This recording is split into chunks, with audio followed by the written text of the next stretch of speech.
సంజీవిని దగ్గర నుంచి అప్పుడప్పుడు కొన్ని ప్రోడక్ట్స్ వస్తూ ఉన్నాయి, యాడ్ అయిపోతూ వచ్చాయి కదా. త్వచ జ్యోతి అని చెప్పి ఒక క్రీమ్ ఉంది, పిగ్మెంటేషన్ క్రీమ్. ఫేస్ మీద, బాడీ మీద ఎక్కడైనా సరే ఈ పిగ్మెంట్ బ్లాక్ స్పాట్స్ లాగా రావడం కానీ, రెడ్ స్పాట్స్ కానీ ఇటువంటి రావడం రీజన్ ఏదైనా కావచ్చు.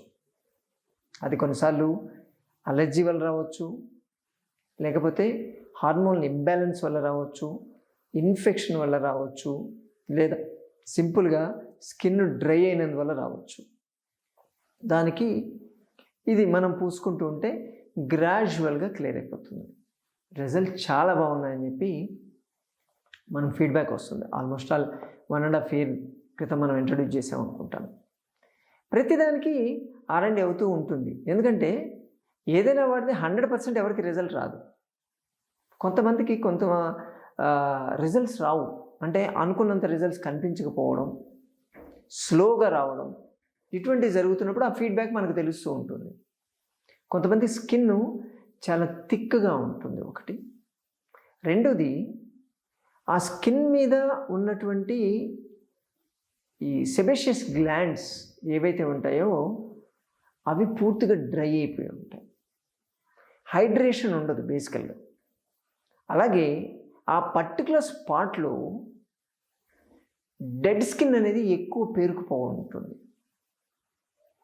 అటువంటి కండిషన్లో దీని రెస్పాన్స్ అనేది కాస్త స్లో ఉంటుంది. ఈ డయాబెటిక్ ప్రాబ్లమ్స్, అంటే డయాబెటీస్ మోర్ దెన్ 6 years ఉంటే వాళ్ళకి కూడా ఈ స్కిన్ అనేది అంత యాక్టివ్గా ఉండదు.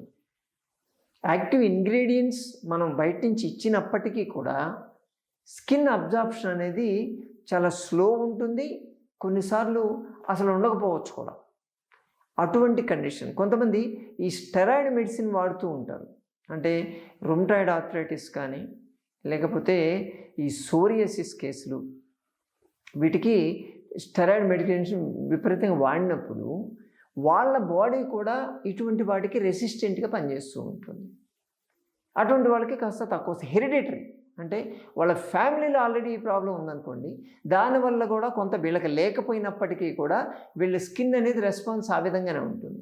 అటువంటి కండిషన్లో ఈ క్రీమ్ వాడినందువల్ల కొంచెం రిజల్ట్స్ స్లో ఉండడము, అసలు కొన్నిసార్లు లేకపోవడం ఇటువంటి జరుగుతుందని చెప్పి మనము ఫీడ్బ్యాక్ తీసుకున్నాం. దాని మీద రీసెర్చ్ చేసి ఇప్పుడు దాన్ని ఎలా కరెక్ట్ చేయాలి అనే దాని మీద వర్కౌట్ చేసి ఇప్పుడు దీనికి అశ్వగంధ అలాగే జటామాంసి ఈ 2 వాడేదానికి రీఇన్ఫ్యూజ్ చేసాం.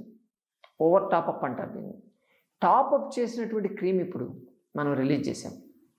అంటే దాన్ని తీసుకోవడం వల్ల ఫస్ట్ ఆఫ్ ఆల్ అశ్వగంధ వాడడం వల్ల ఇమ్యూనిటీ లెవెల్స్ పెరుగుతాయి. ఇన్ఫెక్షన్ మనం చెప్పాం కదా, అటువంటి ఇన్ఫెక్షన్ లెవెల్స్ అనేటివి తగ్గడము, అలర్జిక్ రియాక్షన్స్ అనేటివి బ్యాలెన్స్ అయిపోవడం జరుగుతుంది. అలాగే ఇచ్చినటువంటి జటామాంసి ఏం చేస్తుందంటే అక్కడ ఉన్నటువంటి మెలనోసైట్స్ ఏవైతే ఉంటాయో, ఓవర్ ఇన్ఫ్యూజ్ అయినటువంటి మెలనోసైట్స్ ఆ సెల్స్ని డిప్లీట్ చేస్తుంది. అక్కడ డిప్లీట్ చేసి ఎక్కువ మెలనిన్ డిపాజిట్ అక్కడ కాకుండా చూస్తుంది. దాంతో గ్రాడ్యువల్గా అక్కడ కలర్ అనేది మళ్ళీ ఫేడ్ అవుట్ కావడం జరుగుతూ ఉంటుంది. రిజల్ట్స్ బాగున్నాయి, దీంతో బాగున్నాయి.